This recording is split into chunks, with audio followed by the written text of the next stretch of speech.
Madam Speaker, we remain in a climate crisis, one that requires urgent action if we hope to leave a livable planet for future generations. And so I rise this afternoon to continue to press on this government to do better on their commitment to cap big oil's emissions, following up on a question I asked back in December, because it was over 3 years ago now, November of 2021, when the Prime Minister first said, quote, "We'll cap oil and gas sector emissions today and ensure they decrease tomorrow at a pace and scale needed to reach net zero by 2050. Sounds nice, particularly when emissions from oil and gas in 2021 were 189 megatons, an increase of 88% since 1990 and 28% of Canada's total emissions. Now, beyond the nice words, let's be clear, this commitment, even in its original form, didn't follow climate science to begin with. First, because it only committed to cap oil and gas emissions and not production. This is a significant issue because if we hope to hold global average temperatures below 1.5 degrees C, with even a 50% chance of doing so, Canada would need to do its fair share of what remains of the global carbon budget to achieve this goal, and that would mean we'd have to leave 86% of our proven fossil fuel reserves unextracted. And so it's clear we must address not only emissions, but also production as we shift to other energy sources. Second, though, net zero by 2050 isn't worth the paper it's printed on if we don't do our fair share of what is required to limit global warming to no more than 1.5 degrees C in the short term. This means reducing by at least 60% below 2005 levels by 2030, along with international support in emissions reductions across the global south, equivalent to another 80% of Canada's 2005 emissions. And yet still, in the 3 years since, this government has continued to weaken and even delay this insufficient announcement. To start, the emissions reduction plan in 2022 said the cap would decrease oil and gas emissions by 79 megatons to 110, aligning with the 40% target of 40% reduction from 2005 levels from 2030. As I shared, that already is less than what climate scientists tell us is required. But then the minister promised it would all be done and in place by the end of 2023. Then all we got by the end of 2023 was a framework for discussion. And in that framework, it was full of loopholes. And so now that 79 megatons that were promised dropped by more than half.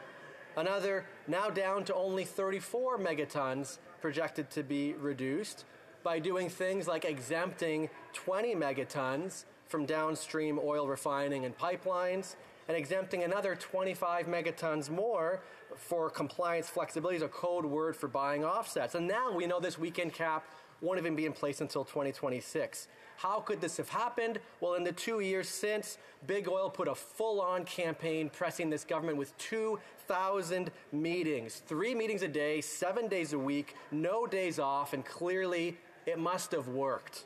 And so my question again this afternoon, will this government put an end to these meetings with Big Oil and put our children's future ahead of their greed and place a real cap on Big Oil's emissions? The Honourable Parliamentary Secretary to the Minister of Environment and Climate Change and the Minister of Natural Resources. Madam Speaker, the science is clear. Greenhouse gas emissions must be reduced significantly and urgently to avoid the most severe impacts of climate change, like wildfires, droughts, hurricanes, and the associated impacts and costs to human health and infrastructure. It has been frustrating in this place to see that most of the debate has been focused not on how we're going to fight climate change and put our best foot forward, but a fight with the Conservative opposition about whether there should be a fight at all.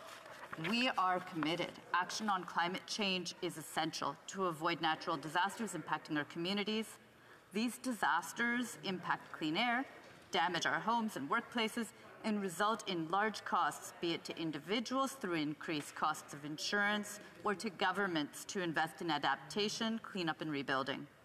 We owe it to the future generations, our communities, children and grandchildren, to take action. And we can do the hard work to fight climate change now, Or we can pass on the natural disasters and increased costs to the next generation. I and our Liberal government believe in the necessity to take climate action now, as an economic necessity and as a matter of generational fairness. Capping and reducing emissions from oil and gas sector is an essential part of this effort. The oil and gas sector is Canada's largest source of greenhouse gas emissions and one of the only parts of the economy where emissions continue to grow. In December, the federal government published a proposed regulatory framework for the emissions cap for comment. The oil and gas emissions cap will apply to emissions. That is what the atmosphere sees, and that's what we must reduce. It will ensure that the sector invests in maximum technically achievable decarbonization to achieve significant emissions reductions by 2030 and to get on a pathway to net zero emissions by 2050. No other country has capped emissions from oil and gas production. As the world's fourth largest oil and gas producer, Canada has a responsibility to address these emissions. But it's also important to get the details right. The regulatory process that the government is following is rigorous, open, and transparent. Our regulations are evidence-based, and costs and benefits are assessed thoroughly. We are working closely with provinces, Indigenous partners, civil society, and industry, while remaining attuned to considerations such as the need for ongoing investments to significantly decarbonize the sector. We also need to minimize the risk of carbon leakage. That is, to avoid Canadian production simply being replaced elsewhere in countries where weaker GHG emission standards apply. We are committed to a cap on emissions from oil and gas that works, and I hope to be able to provide a further update shortly. The Honourable Member for Kitchener Centre. Thank you, Madam Speaker. I want to start by agreeing with the Parliamentary Secretary that the debate in this place on climate has been reduced over the last number of months, but we can't allow this false debate about the carbon tax, which is the most efficient way of taking action on the climate crisis, from taking us away from what must be done to follow the science. And so she spoke about taking action now. On that point, I agree with her as well. The concern is the amount of time it's taken since this commitment was first made. It's true no other country has a cap. Well, neither do we still. It's been 2.5 years. We need to see this move more quickly, but we also need to see it be stringent enough.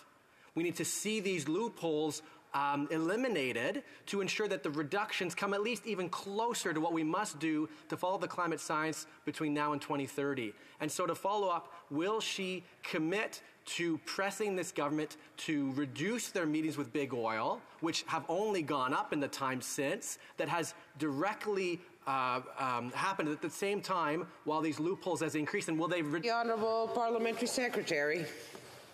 Madam Speaker, I take issue actually with any implication that we are not fully committed to taking action on climate change and that we are not battling every single day to make sure that it is not only done, but done right by Canadians, done right by Canadian industries, done right to make sure that we have the jobs of the future for Canadians, which is exactly what we've been voting on in this place for the past day. We are committed to continuing the work. We have put forward a framework for an oil and gas cap, and it will be put in place, and I look forward to the member opposite working to make sure that that happens.